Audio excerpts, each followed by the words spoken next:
देखिए, उत्तर प्रदेश का जो प्रश्न है, उत्तर प्रदेश एक बड़ी चुनौती है संजय जी, आप भी जानते हैं।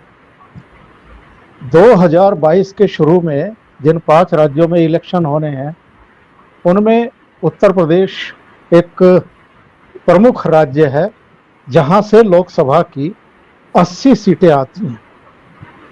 2014 में भी अगर उत्तर प्रदेश से 72-73 सीटें भारतीय जनता पार्टी और उसके गठबंधन सहयोगियों को नहीं मिलती, तो अकेले दम पर भारतीय जनता पार्टी 282 सीटें नहीं जीत पाती। इसी तरीके से 2019 में भी अकेले भारतीय जनता पार्टी को 63-64 सीटें मिली हैं 80 में से।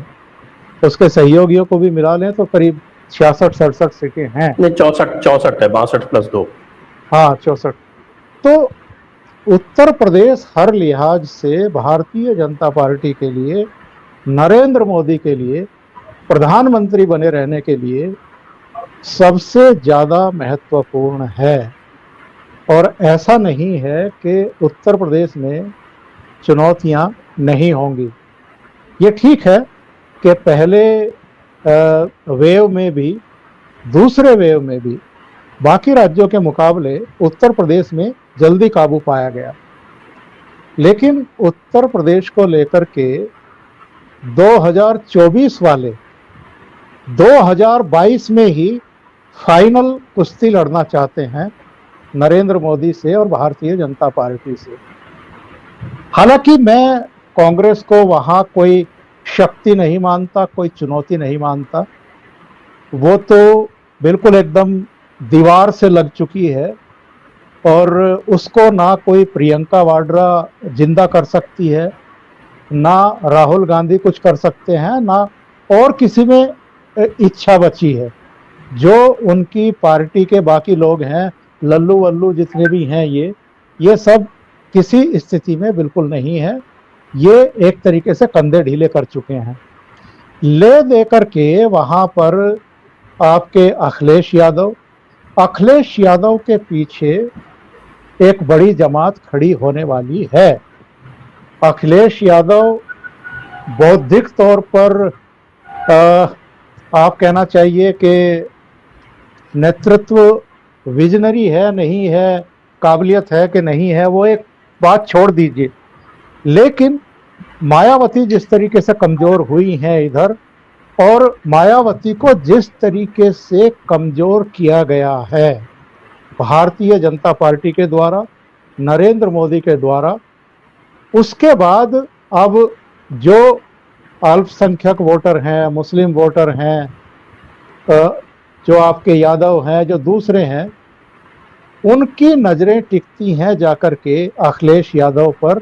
और जो भारतीय जनता पार्टी का विरोधी वोटर है, हो सकता है कि वो ध्रुवीकृत हो अखिलेश यादव के साथ, समाजवादी पार्टी के साथ। कुछ और ताकतें हैं, असदुद्दीन ओवैसी हो सकते थे, लेकिन जिस तरीके से बिहार के बाद, बिहार में सीमांचल की 5 सीटें जीतने के बाद जिस तरीके से उनको पश्चिम बंगाल में नाकामी मिली है और वहां के वोटर्स ने एक तरीके से उनको रिजेक्ट कर दिया, शायद ये सोच करके कि ये शायद ममता बनर्जी का खेल बिगाड़ने के लिए आए हैं, उसी तरीके से उत्तर प्रदेश में भी मुझे लगता है, हो सकता है मैं गलत साबित हूं आगे जाकर के, पर मुझे लगता है कि मुस्लिम यहां भी विभाजित नहीं करना चाहेंगे, अपना वोट एक ही तरफ जाएंगे। तो ऐसे में प्रश्न ये खड़ा होता है कि जब ये आंदोलन जीवी पिछले 7.5 महीने से अब 8 महीने हो जाएंगे, 26 जुलाई को पूरा जोर लगाए हुए हैं। पिछले 5 विधानसभा चुनाव में भी इन्होंने कुछ राज्यों में तो कोशिश की ही थी कि किसान विरोधी का हल्ला करो और किसी तरीके से भारतीय जनता पार्टी को नुकसान पहुंचाओ। उसी तरीके से अब उत्तर प्रदेश में, उत्तराखंड में, पंजाब में, इन 3 राज्यों में तो ये कोशिश कर ही रहे हैं कि भारतीय जनता पार्टी का खेल बिगाड़ा जाए। पंजाब में भारतीय जनता पार्टी का कुछ खास नहीं है, हम सब जानते हैं, लेकिन उत्तराखंड में उसकी सरकार है। वहां पिछले 4 महीने में, 5 महीने में तीसरे चीफ मिनिस्टर बदले हैं। इससे भारतीय जनता पार्टी को वहां नुकसान होने की एक आशंका है। कांग्रेस अगर मरी गिरी भी होगी तो भी अच्छा प्रदर्शन करेगी। लेकिन जहां तक उत्तर प्रदेश का सवाल है, उत्तराखंड से तो 5-6 लोकसभा सीटें आती हैं, 5 आती हैं शायद। पाँच पाँच पाँच हाँ, तो 5। उत्तर प्रदेश से 80 सीटें आएंगी, तो वहां इनका फोकस है नरेंद्र मोदी का, अमित शाह का, जेपी नड्डा का, योगी आदित्यनाथ का। और इसीलिए जो जातिगत समीकरण हैं उनको थोड़ा दुरुस्त किया गया है। जो मैं आंकड़े देख रहा था संजय जी, जो अब तक वहां पर चेहरे थे भारतीय जनता पार्टी के, मोदी समेत, उनमें से पिछड़े वर्ग के 4 थे और 2 ठाकुर थे, 1 ब्राह्मण था, 1 सिख था, 1 पारसी था। और अब जो टोटल मिलाकर के वहां पर मंत्री हो गए हैं केंद्र में 15। अब इनमें 7 पिछड़े हैं, 2 ब्राह्मण हैं, 2 ठाकुर हैं, 1 सिख है, 1 पारसी है, 1 अनुसूचित जाति से 2 चेहरे हो गए हैं। स्मृति ईरानी पारसी नहीं है, उन्होंने पारसी धर्म नहीं स्वीकार किया। जी जी, वो हिंदू हैं। हाँ चलिए, एक हिंदू मान लें, हिंदू, उनकी जाति क्या है ये भी देखना पड़ेगा। वो पंजाबी खत्री है। जी जी। तो इस तरीके से जो जातीय समीकरण साधे गए हैं, ये किसको ध्यान में रख करके साधे गए हैं? एक तो हम सब जानते हैं कि राष्ट्रपति पद पर अनुसूचित जाति के रामनाथ कोविंद साहब बैठे हैं, और ये संदेश देना होता है अलग अलग जातियों को, पॉलिटिकल पार्टियों को भी। तो अखिलेश यादव को, जो अखिलेश यादव चुनौती दे सकते हैं, उनको एक तरीके से चुनौती दी गई है भारतीय जनता पार्टी की तरफ से। और मायावती मरी गिरी जैसी भी हैं, लेकिन उनका एक वोट बैंक तो है। हालांकि उसमें से बहुत बड़ा चंक जो है वो भारतीय जनता पार्टी खींच चुकी है अपनी तरफ। लेकिन इन दोनों को एक संदेश भी देने के लिए, इनको चोट पहुंचाने के लिए, ये जो 15 चेहरे मैंने बताए हैं कि उत्तर प्रदेश से अलग अलग जातियों के हैं, तो एक संदेश तो इससे उन जातियों में जाता ही है, एक समीकरण तो बनता ही है।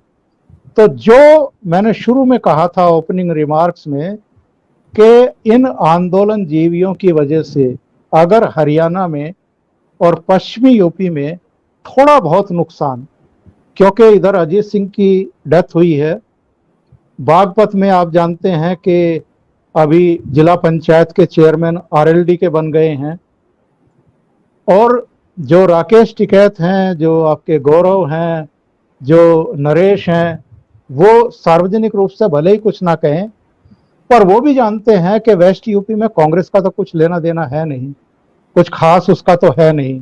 तो अल्टीमेटली इनका झुकाव किसकी तरफ होगा? राकेश टिकैत पहले भी राष्ट्रीय लोकदल के टिकट पर लोकसभा का चुनाव लड़ चुके हैं, और बहुत बढ़िया तरीके से उनकी जमानत जब्त हुई थी, 9,500 वोट मिले थे उनको।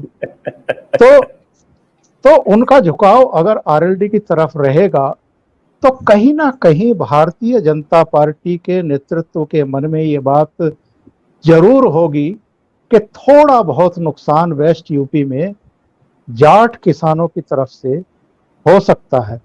तो उसकी भरपाई के लिए ही इन्होंने उत्तर प्रदेश में ये प्रयास किया है कि जो अदर कास्ट हैं, दलितों में भी जो दूसरे आपके, जिनको आप कह सकते हैं कि जो मायावती से अलग वाले दलित हैं, या यादवों में भी जो अति पिछड़े दूसरे आपके पिछड़े हैं, उनको जोड़ने का प्रयास किया गया है। तो वहां से भरपाई करने की कोशिश नरेंद्र मोदी और अमित शाह मुझे लगता है कि करते हुए दिखाई दे रहे हैं। जी हाँ, एक कोरी है, एक पासी है, और बघेल जी का तो मैं कुर्मी है। कुर्मी तो दलित में नहीं आते, कुर्मी तो 2 अलग अलग है। कुर्मी तो ओबीसी है, वो अनुप्रिया पटेल और पंकज चौधरी 2 कुर्मी है। और एक वो जालौन वाले कोरी हैं, आपके कौशल किशोर जी हमारे लखनऊ वाले मोहनलालगंज के हैं, पासी हैं, वो पासी हैं। और तीसरे बघेल जी हैं, जो नए दलित बने, पहले वो तो मुकदमा लड़के दलित बने हैं, तो उनके बारे में मैं इतना श्योर नहीं हूँ।